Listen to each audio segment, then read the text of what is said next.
ఈ రోజు ఎపిసోడ్లో మనతో ఉన్న గెస్ట్ ఇప్పటి వరకు అసలు ఎక్కడ ఇంటర్వ్యూలో కనిపించలేదు, ఇవ్వలేదు, ఎందుకు తెలీదు, అడుగుదాం.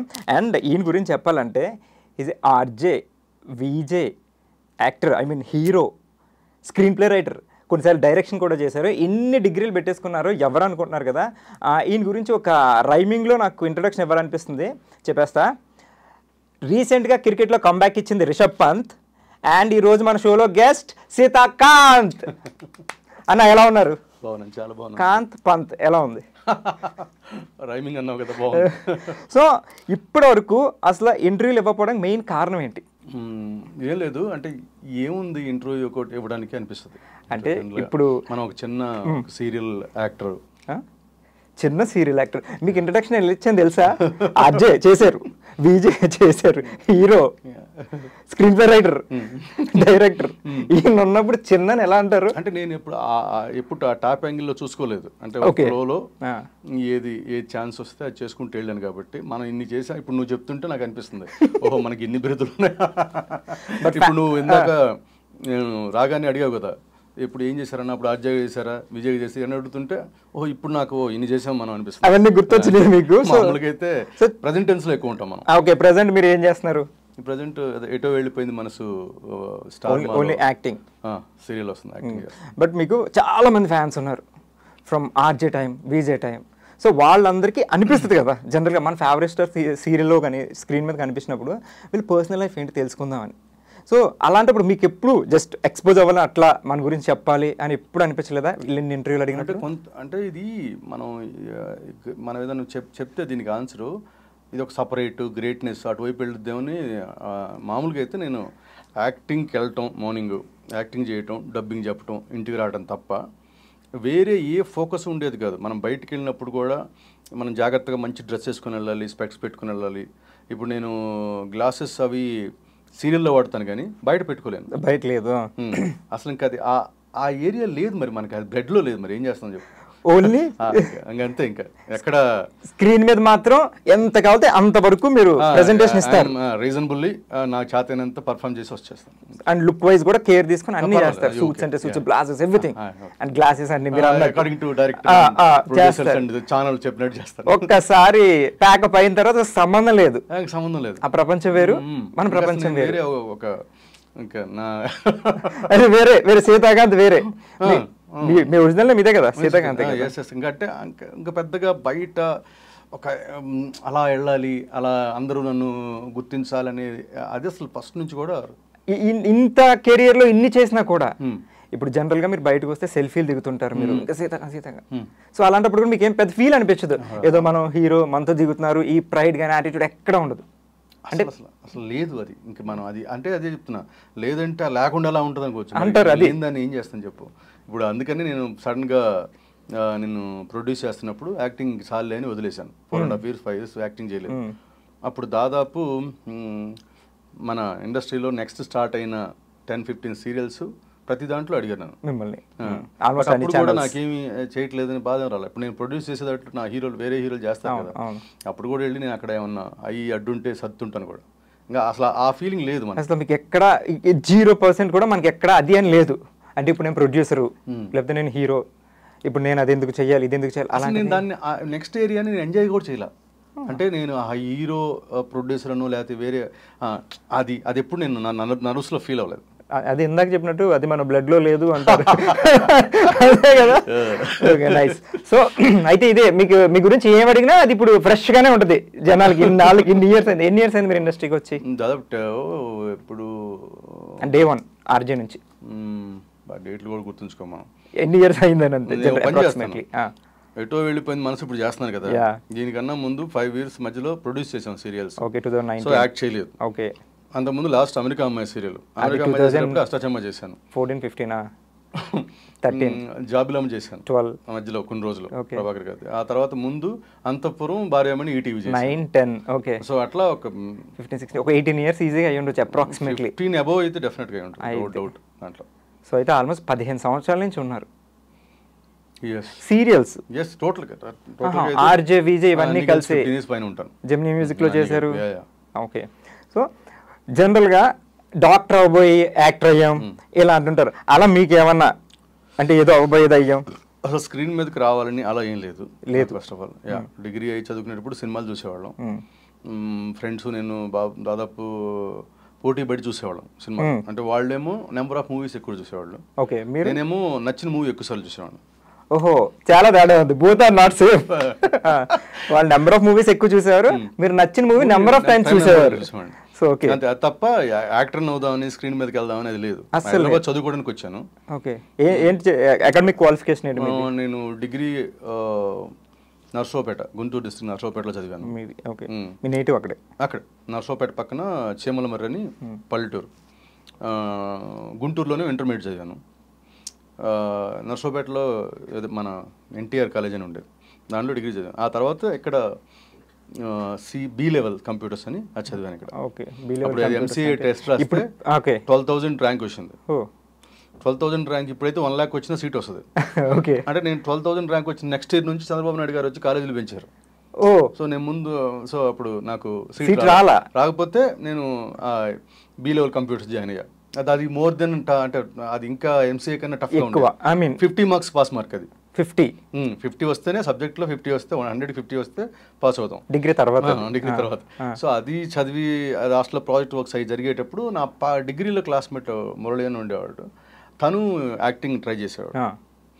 ఆ పక్క రూమ్ అనమాట. అక్కడికి వెళ్తే అక్కడ ఫణి అని ఇంకొక ఆయన యాక్టర్ ఉండేవాడు, ఇట్లా మూవీస్లో యాక్ట్ చేసి. ముందు రోజు ఏదో అంటే అంతా నువ్వు నాకు నచ్చావు సినిమా చూసి వచ్చాం. మా రూమ్లో అందరూ రకరకాల అందరూ మేము చదువుకు రిలేటెడ్, కొంతమంది బిజినెస్ ఉన్నారనుకుంటా. మా బ్యాచ్ ఉండేది ఒక 20-25 మెంబర్స్ బ్యాచ్. గుడ్ స్టూడెంటా మీరు? గుడ్ స్టూడెంట్ అంటే వచ్చింది ఫస్ట్ క్లాస్ స్టూడెంట్. ఓకే, ప్రతి హాస్టల్ నుంచి ప్రతి హాలిడేస్కి మొత్తం బుక్స్ తీసుకెళ్ళేవాడిని. హాలిడేస్లో మొత్తం చదివేద్దామని, అంటే ఎప్పటికప్పుడు బాగా చదువుదామని ఉండేది.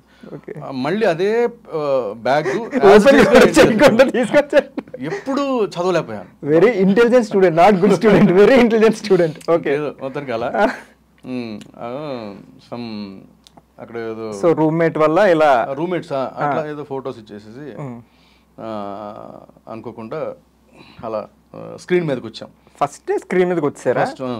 రేడియో కన్నా కాదు, మూవీస్ లో సై సినిమా చేశాను. సై సినిమా ఈ స్టూడెంట్ గేమ్స్ దాంట్లో అంటే కనపడం, అంటే కట్అవుట్ ఉంది కదా ఉండడం.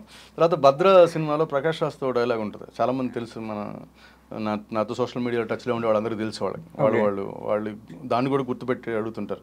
ఆ క్లిప్ కట్ చేసి నాకు పెడుతుంటారు. ప్రకాష్ రాజ్తో డైలాగ్ ఉంటుంది, మీరు మాకు చదువు చెప్పించే దేవుడికి ఏదైనా జరిగితే ఎవరైనా చదువుకోమన్నా చంపేస్తామని ఒక డైలాగ్ ఉంటుంది.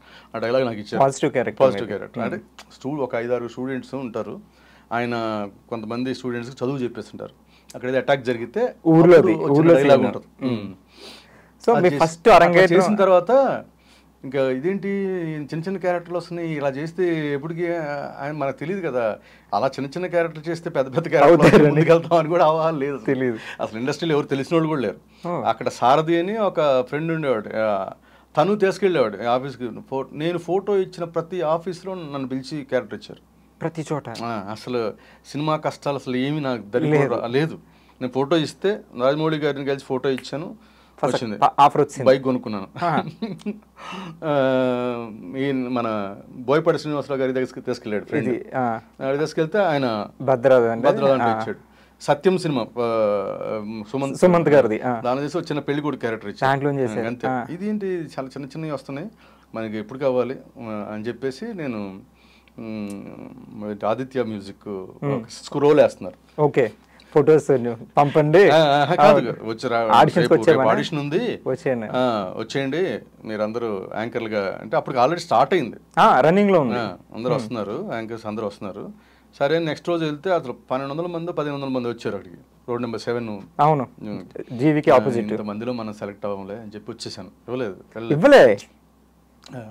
తెలిసినట్టు క్యాన్సిల్, అంతమంది ఎక్కువ వస్తారు ఊహించి క్యాన్సిల్ అయింది. బట్ నేనైతే జనాలను చూసి వచ్చేసాను, బ్యాక్ వచ్చేసాను. తర్వాత ఇప్పుడు మళ్ళీ ఫ్రెండ్, ఈ సారథి అనే ఫ్రెండ్, నేను తను వాకింగ్కి వెళ్ళి అక్కడ దగ్గరలో నాకు తెలిసిన వాళ్ళు ఉన్నారా జెమ్నీలో, సీతాదేవి గారిని ఎవరు ఉన్నారు, వెళ్దామంటే అక్కడికి వెళితే ఆవిడ పని చేయట్లేదు అక్కడ ఎవరు. ఓహో, ఆవిడ లేరు. కానీ స్మిత అని అక్కడ head, okay. Aditya channel head ఆవిడ వచ్చి మీరు యాంకరింగ్ ట్రై చేయడానికి వచ్చారని అడిగింది డైరెక్ట్ చూసి మిమ్మల్ని. యాక్చువల్గా నాకు అంత కాన్ఫిడెన్స్ నన్ను చూడగానే యాక్టర్ అనుకుంటారని కాన్ఫిడెన్స్ లేదు, but she ask me like that. Okay. So వెళ్ళి మామూలుగానే మాట్లాడాం, రేపు రండి ఒకసారి లుక్ టెస్ట్ చేద్దాం అన్నారు. వచ్చాను. నాకు ఎక్కడ ఆడిషన్ ఇచ్చిన ఎక్స్పీరియన్స్ లేదు. ఇప్పుడు కూడా నేను ఆడిషన్ ఇవ్వాలంటే నేను ఇంకా మానేస్తాను వెళ్ళటం. అయితే ఇప్పటివరకు ఎక్కడ ఆడిషన్ లేదు మీరు? అంటే ఇచ్చాను, చెప్తున్నా. ఇప్పుడు ఆడిషన్ అయితే ఇప్పటికి కూడా నేను ఆడిషన్ కనుక అడిగితే ఎవరైనా నేను ఏం చేయాలో నాకు తెలియదు. బట్ యాక్టింగ్ నువ్వు చేయమనేది ఇది నీ క్యారెక్టర్ అని డైలాగులు చెప్తే వితౌట్ ప్రాంప్టింగ్ అయినా చెప్పగలుగుతా. ఓ సూపర్. బట్ నేను ఇంతవరకు ఆడిషన్ ఇవ్వాలంటే మాత్రం ఏం చేయాలో అర్థం కాదు నాకు అసలు ఆ ఏరియా. ఎందుకంటే నేను ఏదైనా ట్రైన్ అయితే ఇన్స్టిట్యూట్లో నాకు ఆ డేటా ఉండేది. ట్రైన్ అవ్వలేదు మీరు, డైరెక్ట్ అసలు అవుదాం అనుకోలేదు కదా మీరు, కాబట్టి ట్రైన్ అవ్వలేదు. సో ఆవిడ నెక్స్ట్ డే పిలిచారు. అక్కడ ముగ్గురు ఉన్నారు, అనితా రెడ్డి గారు, మన స్మిత గారి హెడ్, తర్వాత సరళాదేవి గారు, ముగ్గురు ఉన్నారు.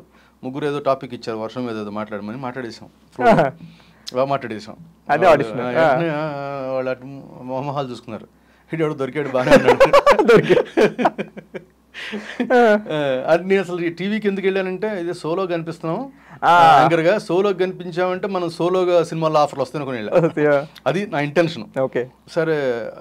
నెక్స్ట్ రోజు స్మిత గారు మళ్ళీ కాల్ చేస్తాం, బాగుంది అనుకున్నారు. కాల్ చేస్తామంటే ఆవిడ ఎన్ని రోజులైనా కాల్ చేయలేదు పాపం. 10 days తర్వాత 1 week తర్వాత కాల్ చేసి, ఇంతకుముందు మేము చెన్నైకి చాలామంది పంపించాం ఆడిషన్స్, ఇంకేమైనా కొత్త వాళ్ళు కావాలంటే దానిలో నుంచి సెలెక్ట్ చేస్తాం అన్నారు. కొత్త వాళ్ళు అక్కర్లేదన్నారు, నీదేమో ఇక్కడే ఉంది, చెన్నై కొట్టి వెళ్ళలేదు, సారీ అని చెప్పింది. అదా 1 monthకి లేదని చెప్పింది. బట్ వీళ్ళు ముగ్గురు మాత్రం నేను తీసుకోవాలి. మన హైదరాబాద్ మళ్ళీ ఎప్పుడు 1 monthకి తర్వాత ఎప్పుడు సడన్గా కాల్ చేసి సాయంత్రం వస్తారా లేకపోతే ఏదో చెప్పారు. వెళ్ళా, సరే నువ్వు మేకప్ వేసుకోపో అన్నారు. ఇన్ని కాదు అప్పుడు కూడా మేకప్ వేసుకుని స్క్రిప్ట్ ఇచ్చారు, ఏదో మూవీస్ గురించి చెప్పాలని. ఎవరు వచ్చారు ఆ రోజు ఆ ఛానల్కి సంబంధించి. ఆవిడ వాళ్ళ లోపలికి వెళ్ళి నాది చూపిస్తుంది, నన్ను మేకప్ వేసారు, నేను కిందకు వచ్చాను. ఆవిడ బయటకు వచ్చి ఎవరు ఇన్ అన్నది, బయటికి వెళ్ళా లైవ్కి. డైరెక్ట్ లైవ్ అక్కడే డ్రామాటిక్ మొత్తం డ్రామానే. ఓకే, అలా వెళ్ళా ఫస్ట్ విజయ్. కాకపోతే ఇక్కడ కట్ అండ్ షార్ట్ ఏంటంటే, ఫైనల్గా సోలోగా కనపడితే మూవీస్లోకి వెళ్ళొచ్చు అనుకుంటే టీవీలో కనిపించాను కాబట్టి టీవీ సీరియల్స్ ఫోన్ చేసి అయిపోయారు. అంటే టీవీలో కనిపించాం కదా, టీవీ వాళ్ళు కాల్ చేశారు. ఆ సీరియల్స్ ఫస్ట్ నుంచి సీరియల్స్ చూసే అలవాటు అస్సలు లేదు నాకు. మీకు మా ఇంట్లో మా ఊళ్ళో పల్లెటూరులో అప్పట్లో ఋతురాగాలు అవన్నీ చిన్నప్పుడు బాగా ఉన్నప్పుడు పొలాలకు వెళ్ళి ఆ టైంకి వచ్చి చూసేవాడు. అంత అప్పుడు కూడా నేను సీరియల్ చూడలేదు. సీరియల్ చూసే అలవాటు లేదు నాకు. పులివాసు గారు కాల్ చేస్తే తెలుసు కదా, పులివాసు ఆయన చేశాడు. ఆయన చేస్తే లేదు రెండు సీరియల్ చేయని చెప్పా. ఫస్ట్ 3 times చేశారు ఆయన. బాగా ఆయన వల్లే నేను సీరియల్లో హీరో అవ్వగలిగాను.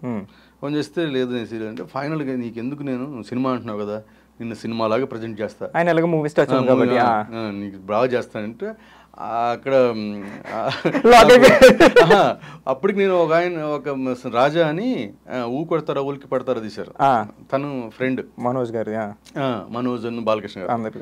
దానికి నేను కొంచెం స్క్రిప్ట్ సైడ్ కూడా వెళ్ళేవాడిని, వర్క్ చేశాను. సో తను అన్నాడు చెయ్యి పర్లేదు ఏముంది, సీరియల్ వచ్చింది కదా అన్నాడు. సరే అంటున్నాడు, ఈయన కూడా సినిమాలా చేస్తున్నాడు అని చెప్పి అలా ఫస్ట్ సీరియల్ శ్రీమతి కళ్యాణం అని ఫస్ట్ సీరియల్. దానిలో మా టీవీ స్టార్మా ఫస్ట్ శ్రీమతికి అక్కడి నుంచి సీరియల్ జర్నీ స్టార్ట్ అయింది.